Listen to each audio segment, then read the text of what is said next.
Every season, I hear Mythic Plus players say the exact same thing. I'm sick of pugging. I want a consistent team. This game would be so much better with a dedicated group. But somehow, despite thousands of players apparently wanting the same thing, finding a stable Mythic Plus team can feel almost impossible. I recently had a viewer describe this exact problem to me. He talked about the lengths that he has gone in order to build a Mythic Plus push team, adding dozens of people, trying to make connections, trying to organise keys, only for those players to disappear back onto the streets of LFG a few days later. And this is not an isolated occurrence.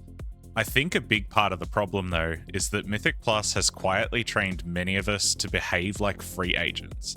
Everyone wants the benefits of a team, consistent keys, better coordination, stronger players, more predictability, easier way to climb up the Mythic Plus ladder. But the moment that friction appears, the score stops flowing or the group needs some actual patience, a lot of players will start looking for the next best option. And honestly, I don't even think it's malicious. I think this is what the pug ecosystem naturally teaches us to do. So today, I want to talk about why finding a Mythic Plus team is so difficult, what pushing as a team actually looks like, and what you should realistically be doing if you are looking to build a stable group. To give some context as to what Mythic Plus looks like both with and without a fixed team, I can draw pretty directly from my own experience. In Season 1 of War Within, I got the 0.1% title almost exclusively through pugging. And when I say pugging, I mean I was online constantly. I was spam refreshing LFG all the time. I was sitting in Discord communities with other title level players, adding anyone that I could, basically taking every single opportunity and crumb that I could get my hands on. By the end of the season, I did get there, but a huge part of that came from the community connections and other players in the OCE scene being willing to bring me along and help me with those final keys. On the flip side, the following season, I got the 0.1% title almost exclusively as part of a fixed 5-man team. I still pugged occasionally, but it was mainly just for the fun of it when no one else was around. By the end of the season, 7 of the 8 keys that I'd done for title were with the same 4 players. But this is where I think people will misunderstand what a push team actually is, because that Season 2 was not all smooth sailing. There were plenty of nights where we would repeatedly brick keys, sometimes the same dungeon over and over and over, sometimes the same pull over and over.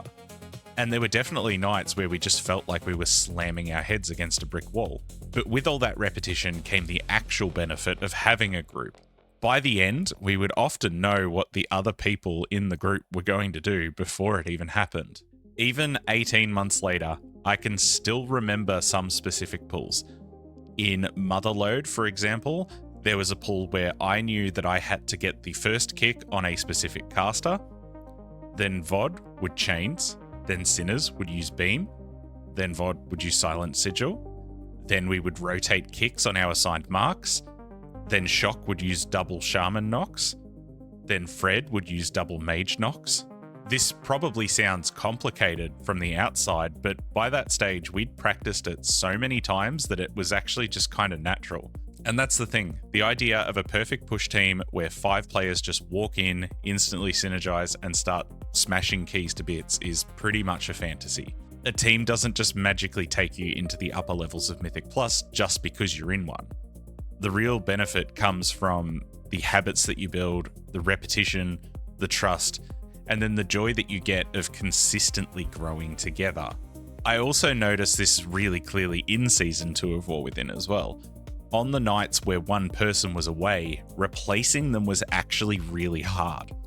And it's not because the person coming in as a replacement was less skilled, often they were very good players, but it was because they didn't know exactly how we did things. They didn't know those habits and the order that we were doing things and any tiny adjustments that we'd made over the dozens of failed keys beforehand. Because the group's success wasn't actually just built on the skill of the group as a whole, it was built on the repetition. The thing is though, while having a team sounds really good, and it is really good, I think that the mindset that LFG promotes poisons the building of it in the first place. This happens in a few different ways. Firstly, most players are naturally filtering for keys that directly give them IO or some other type of gain. I am absolutely guilty of this myself, especially as of late. Right now, my Death Knight is working on 21s, so when I open LFG, I will usually type 21 to 22 into the search bar and then only apply for keys that I actually need. There isn't anything inherently wrong with this. In fact, it's probably a fairly rational thing to do, but it does reinforce a certain way of thinking. It trains you to look at every key and every group through the lens of personal gain.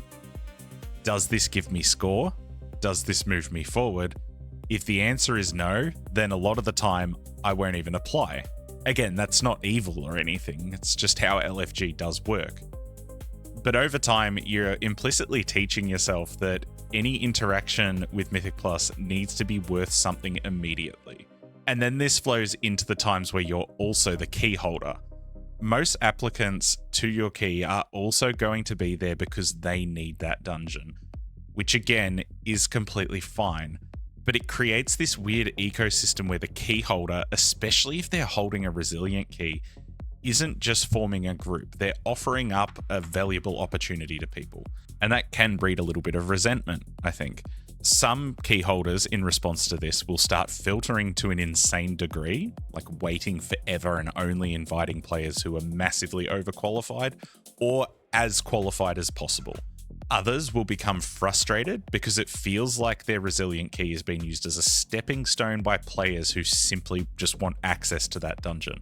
And then this bleeds into BattleNet friends as well. This is another area where I've noticed myself dropping the ball a little bit lately. People will message me asking if I want to do a certain key. And a lot of the time, if it doesn't give me score, I won't go out of my way to do it. I really don't think I'm unique in that either.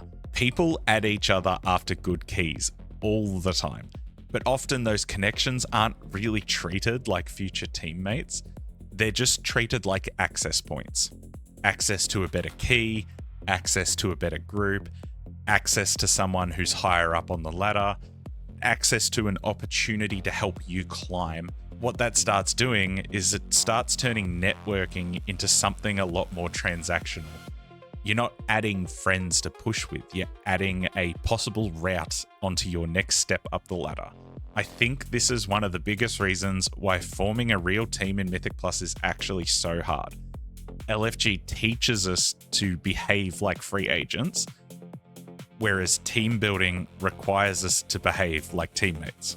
I do think there's a solution in all of this, and I want to set it as a personal challenge, not only to you watching, but also to myself going forward. If LFG is training us to be transactional, then the answer is to deliberately spend at least some of our time being less transactional.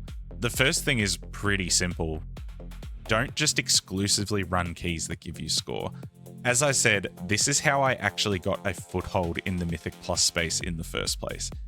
In Season 1 of War Within, I would regularly do homework keys with other players that I had connected with. Keys that often didn't give me any IO, but were necessary to push someone else's key up. This was probably one of the biggest factors in making connections at the time, to be honest. There were plenty of stages where there was no keys listed that gave me any direct gain, but there would often be a few keys that were listed at lower levels that someone I knew was running for homework. So I would go do that. Not only did this mean that I actually got to play the game, which is what we're all here for, I suppose, but I also got to practice my class, I got to learn the dungeons a bit better, and I built some goodwill with other players. Then, when a score key actually came around, I would sometimes be offered a spot because I'd already built an actual connection with that person. Yes, when you boil it down like that, there is still a transactional element to it. But during the process, it also reinforces the kind of behavior that actually keeps a team or a community together. I'm not only there when the key benefits me, and I'm not only showing up when there's score on the table. I'm willing to do some of the boring, less glamorous busy work that most people avoid because that is what actually builds trust and connection over time. This extends to your BattleNet friends as well. Do not just add people that are a higher IO than you and message them only when you need their help with a key or when they have a key that gives you score. If a player messages you asking if you want to run something and you have nothing else going on, consider just going and playing with them, even if the key doesn't directly benefit you. Obviously, this shouldn't be your entire gameplay loop. You don't want to just become a doormat who everyone uses for homework keys. But if you're constantly waiting for the perfect key, or the perfect group, or the perfect opportunity, you're probably not building any relationships. You're just shopping for upgrades using other people. When I think about it myself, the players who I most enjoy interacting with and the players who I think are the best parts of the push community are those who are just willing to play the game, regardless of whether it gives them any personal gain or not. Finally, if you're looking to build a group, do not filter based on potential personal gain. Find people who are aligned with your goals. If you want the 1% mount, find players who are in the same boat and want to work together to achieve it. If you want to get the 0.1% title, find players who understand the level of commitment, the patience, and have the tolerance of failure that title pushing actually needs. There is a little bit of obvious nuance here. Sometimes there will be a skill gap, or a personality clash, or people's goals are genuinely different to each other. As it stands though, I think a lot of players will jump ship at the first sign of friction. You need to find people to grow alongside, not people to use as leverage up the Mythic Plus ladder. Because if everyone uses people purely as a platform, teams will never form in any meaningful way. So for me personally, I'm going to try and return to this style of gameplay. I'm currently working on 21s on my Death Knight. But if 20s and 19s are floating around, especially with people that are in the scene that I'm already somewhat familiar with, I am going to make much more of an effort to actually go do those keys, instead of just sitting on my little LFG hill, which I've done a lot over the last few weeks. And if people message me asking to run a key, I'm going to try and say yes unless I have a genuine reason not to. Because I'm not just making this video to sit here and rail on the player base. I actually think I need to improve in this area as well. So I guess the challenge is pretty simple. If we want Mythic Plus teams to exist, we probably need to stop behaving like every other player is just a stepping stone to our next score upgrade. As always, a massive thank you to you, the viewer, for hanging out all the way until the end of the video. If you enjoyed, consider dropping a like or a sub. I'd appreciate it a lot. A huge shout out to my channel supporters, The Joy of Checks, Tobias, Yalem, and Is This Real at the Keystone Legend tier, as well as everyone else who will appear on the end screen. If you'd like to support the channel or connect with me outside of YouTube, my social links can be found at the top of the description. Best of luck on your own ventures in Azeroth, gamers. Until next time, take care.